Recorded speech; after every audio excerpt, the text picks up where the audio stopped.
Olá, pessoal do Desafio 10 Dias Sem Dor, tudo bem? Meu nome é Luana Manosso, sou nutricionista funcional e hoje estou aqui para conversar um pouquinho com vocês sobre o papel da alimentação no controle da dor. Embora possam existir algumas diferenças de acordo com a origem da dor, quando nós pensamos em dor e alimentação, o principal ponto que nós temos que pensar é em controle de processo inflamatório.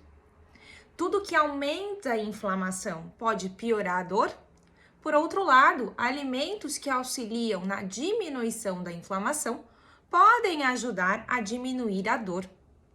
E quais são esses alimentos, que aumentam a dor e que diminuem a dor?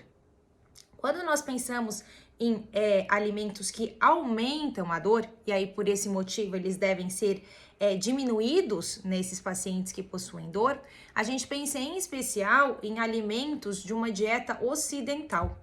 O que é essa dieta de padrão ocidental? É aquela dieta com um alto consumo de alimentos industrializados e ultraprocessados e um baixo consumo de alimentos frescos e minimamente processados.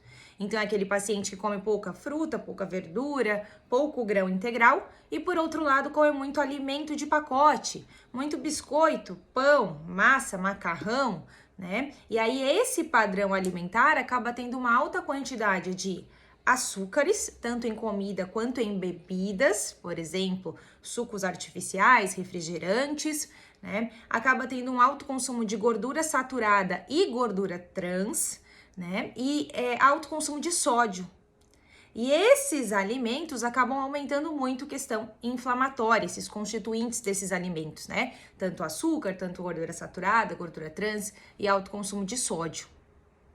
Além disso, dentro desse padrão ocidental, a gente tem um alto consumo de carnes vermelhas como principal fonte proteica, E essas carnes vermelhas, comparado com as outras proteínas, elas também possuem um poder inflamatório um pouco mais elevado, Em especial por conta da sua alta quantidade de gordura saturada.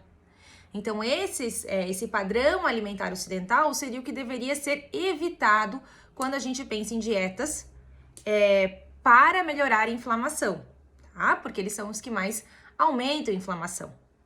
Além disso, só uma observação, quando a gente fala em açúcares, nós não estamos falando apenas em açúcares de adição, mas também alimentos que a gente chama com alto índice glicêmico e alta carga glicêmica, também acabam piorando muito essa questão inflamatória, que é justamente aqueles alimentos que acabam tendo carboidrato, não necessariamente às vezes o açúcar de mesa, mas acabam tendo carboidrato com pouca fibra junto.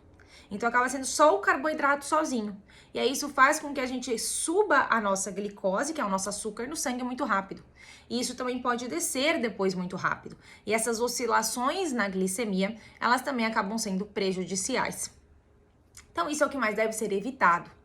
Por outro lado, o que é considerado então uma dieta que diminua a inflamação? Hoje a gente já tem vários estudos mostrando essa dieta anti-inflamatória melhorando a dor. E o que é essa dieta anti-inflamatória, Essa dieta anti-inflamatória seria uma dieta com padrão mais estilo mediterrâneo.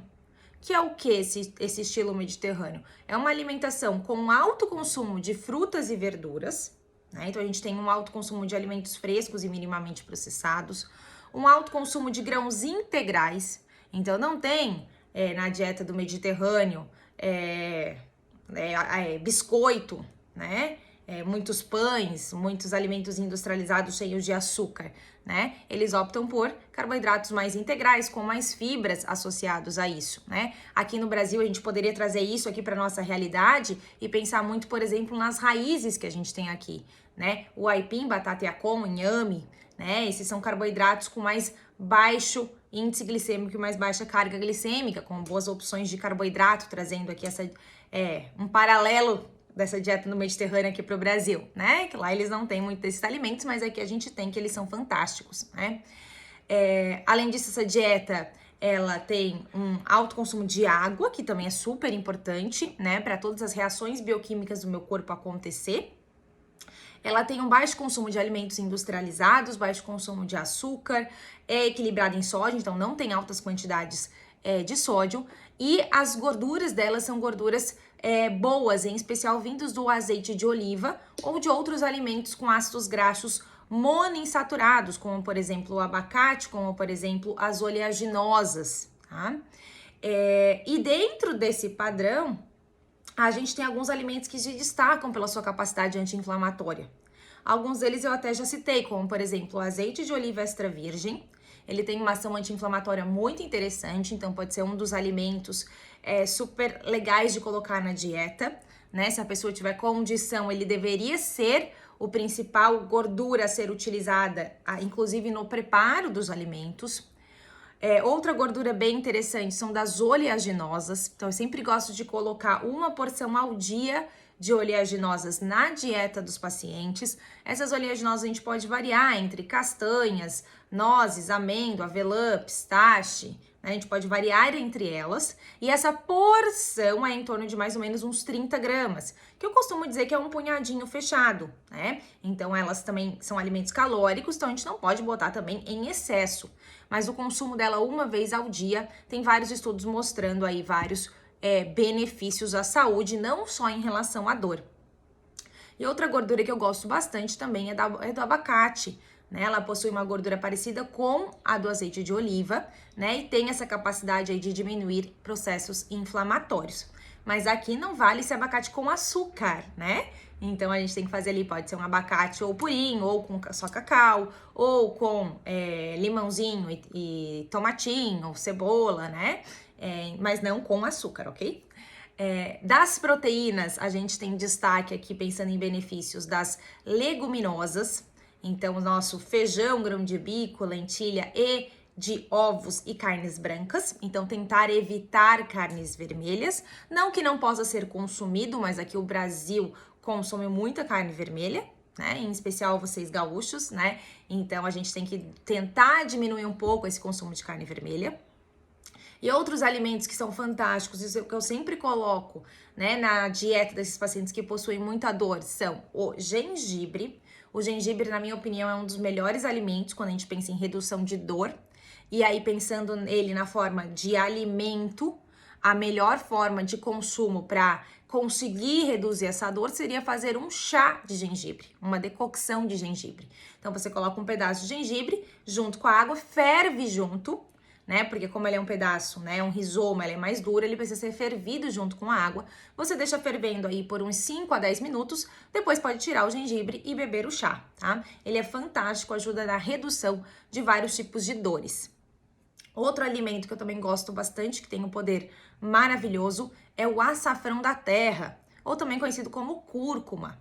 Essa cúrcuma, ela tem um composto dentro dela chamado curcumina. E essa curcumina é que tem essa ação anti-inflamatória. Porém, essa curcumina, a absorção dela no intestino, ela é bem baixa.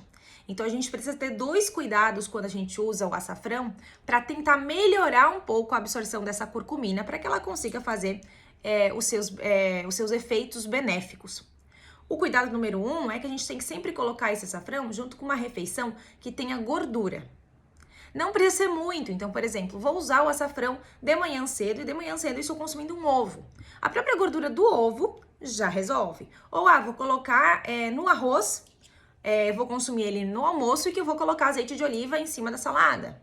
Já resolve, tá? Então, não precisa ser uma quantidade muito alta de gordura.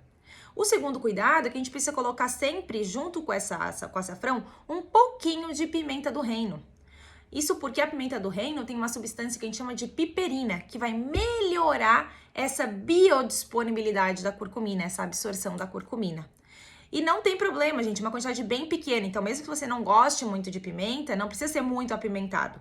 Só para vocês terem noção, a relação é de 1%. Então, se você botasse, vamos por 10 de curcumina, você botaria 1 de pimenta. Então, é uma quantidade realmente bem pequenininha, só um tiquinho de pimenta. Tá? Então, ele é um outro alimento que eu acho que vale super a pena adicionar na dieta, que vai ajudar na redução da dor. Outro alimento, né, que é uma classe de alimentos muito importantes, são as frutas e as verduras.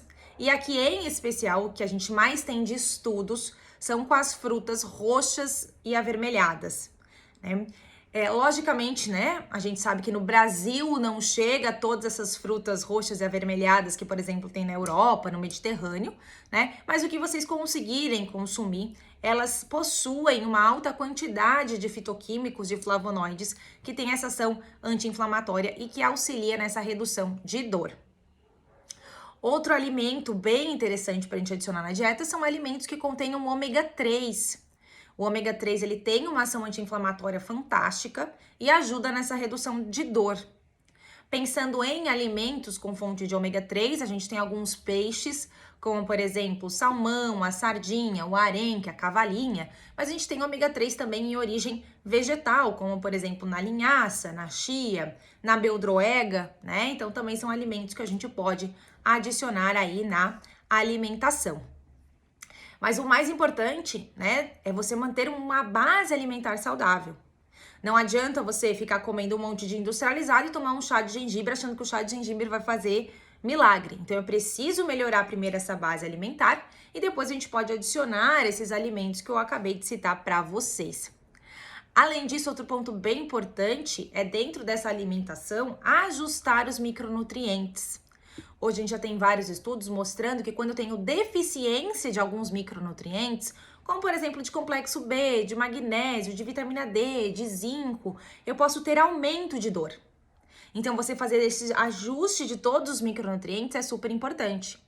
E aí, para isso, gente, quando a gente fala em ajuste de micronutrientes, isso é individualizado, né? Lógico que a gente tem recomendações gerais, de acordo com faixa etária e sexo, mas dependendo da sua situação, dependendo da sua doença, do que está gerando essa dor, às vezes você tem uma necessidade maior de algum micronutriente ou não, né? Então, o ideal seria você procurar uma nutricionista para fazer aí uma avaliação, né, mais adequada do seu caso, né?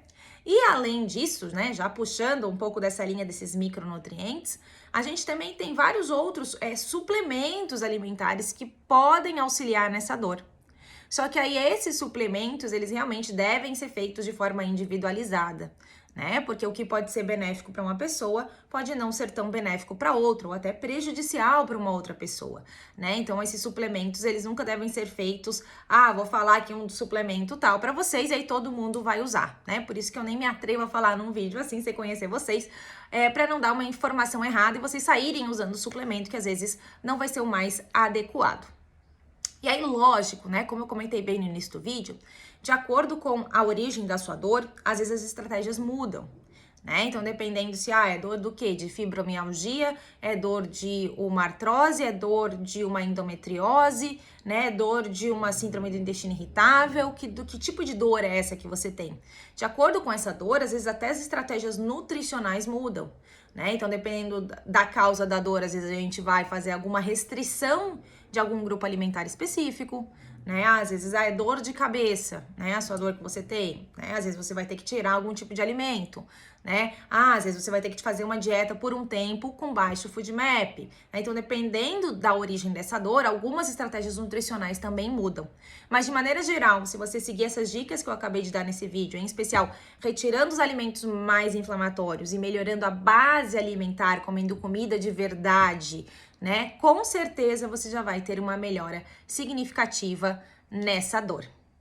Eu espero que vocês tenham gostado dessas dicas. Um abraço e até uma próxima!